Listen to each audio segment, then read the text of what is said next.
The movie opens at night in a cold, remote Wyoming wilderness on the Wind River Indian Reservation.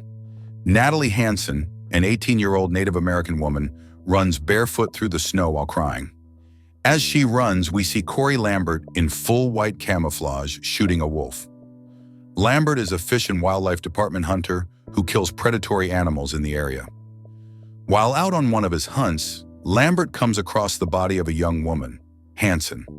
She's partly submerged in the snow with no shoes on, her toes and feet frostbitten, and a large wound on her forehead. Lambert reports the crime to the reservation tribal police, who notify Natalie's parents, Martin and Annie Hanson. Cory waits with Ben, who is the tribal police chief. They wait at the Hanson house as F.B.I. agent Jane Banner arrives during a snowstorm. They take snowmobiles out to the location where Natalie's body is found. Jane labels the event as a homicide. After returning to town, they go to the medical examiner's office, who explains that Natalie was raped by an unknown number of people, but that she died from the cold.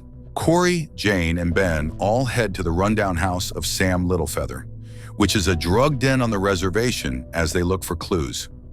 Upon arriving, they are fired upon by Sam as well as Chip Hansen.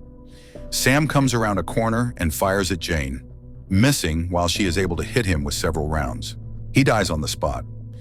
They interview Chip, and the other man in Cory finds out that Natalie had a boyfriend named Matt, who was a security guard at one of the local oil drilling camps in the mountains. While arresting Chip, Cory sees snowmobile trails going up the hill from the house and goes to track them along with Jane.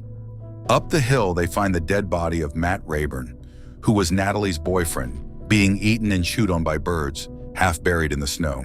Jane, Ben, and two other deputies from tribal police take snowmobiles all the way up to the oil drilling camp, which has several trailers on it for the workers to sleep while working up there. Cory decides to go back up the hill to further investigate Matt's death. They are greeted by the lead security guy for the drilling area. They ask him where Matt is, and the security guy says he was hoping they might have answers, and that he'd been missing for a few days. He has several scars on his face, as do two of the other security guards who come down as well. As they're walking to Matt's trailer, the lead security guy mentions them finding Natalie's body a few days ago and that he heard it on the radio. Jane replies, surprised, saying, "We never said her name on the radio." As they get close to Matt's trailer, one of the Indian deputies notices that the other guards have their guns out and are flanking him and the group. He gets concerned, and everyone draws their weapons, and a standoff occurs. Jane's FBI rank outranks the other officers, and she takes control of the situation, getting everyone to calm down. They walk to the trailer, and Jane turns the door handle, and it's locked, so she knocks. At this point, a flashback starts as Matt crawls out of bed and answers the door to find out that it's Natalie knocking. They kiss and hug, and then the scene fast forwards to them post-coital relations, talking about where they want to run away to. As they talk, you can hear Matt's co-workers pulling up to the trailer. Natalie shuts the curtain as the men enter, intoxicated and loud. Pete, who is the drunkest of the group, opens the curtain and starts teasing Matt and Natalie, asking them what they've been up to. He finally tries to see under the covers, and Matt jumps out of bed to hit him and push him back.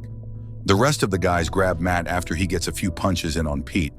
Natalie jumps on top of them, and she is thrown on the bed after being hit hard in the head, knocking her out. The whole group again goes after Matt, beating him, while Natalie is able to escape and start running away. It's clear that this is when she starts running for her life, which eventually leads to her death. The flashback sequence ends with Jane knocking on the door, screaming, "FBI." Cory from up on the mountain sees snowmobile tracks going from where Matt died down to the camp. He radios Ben to warn him about the security guys. Ben tells Jane to get away from the door, and at that point, a loud explosion comes through the door, buckshot from a shotgun striking Jane in the chest and knocking her far back off the steps of the trailer. At this point, the gunfire starts, with the security guys all trying to shoot the members of the tribal police.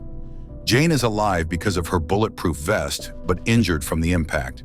The security guys manage to kill Ben and the other Indian tribe officers, even though they are wounded as well. Jane is trying to reload her gun when the lead security guard takes it away from her. It's at this point that a bullet comes flying through his body out of nowhere to kill him. The other guards are looking around but can't find where the gunner is at. They both proceed to get killed by the mystery gunman, who turns out to be Cory. Cory shoots into the trailer hoping to get the men who shot Jane from inside, one of whom is Pete, who raped Natalie in the flashback. Cory hits the other man inside the house as Pete escapes out the back and runs into the hills. Cory comes over and attends to Jane and helps her with her injuries. He then proceeds to head up the hill and try and chase Pete. Pete is running and confused and looking for Cory as he can hear someone. He turns around and Cory nails him in the face with the butt of his rifle. Pete wakes up to find he's been taken up to the top of the mountain and that his boots have been removed and his toes are getting frostbite already. Cory pushes Pete and gets him to confess to raping Natalie and killing Matt. Cory tells him he's free to go since he confessed, but first he tells Pete that Natalie ran 6 miles in the snow barefoot and that he didn't think Pete would make it 600 feet.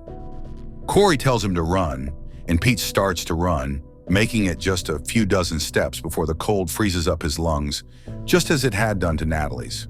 At the end, we see Cory in the hospital talking to Jane, and the scene ends with Jane crying over all that they had been through. Then Cory goes to Martin Hansen's house, where he finds Martin sitting outside with his death paint face paint on his face. Martin says he just invented death paint.